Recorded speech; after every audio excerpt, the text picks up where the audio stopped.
everyone, welcome back to another video. What's even better, welcome back to another unboxing video with the trending hairbrush, the Amika 2-in-1 blow dryer and straightening brush.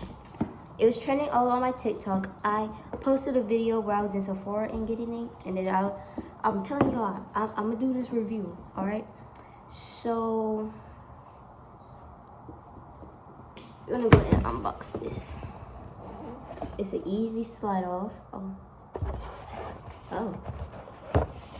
yo, look at that. It was just sitting like this. Okay, then.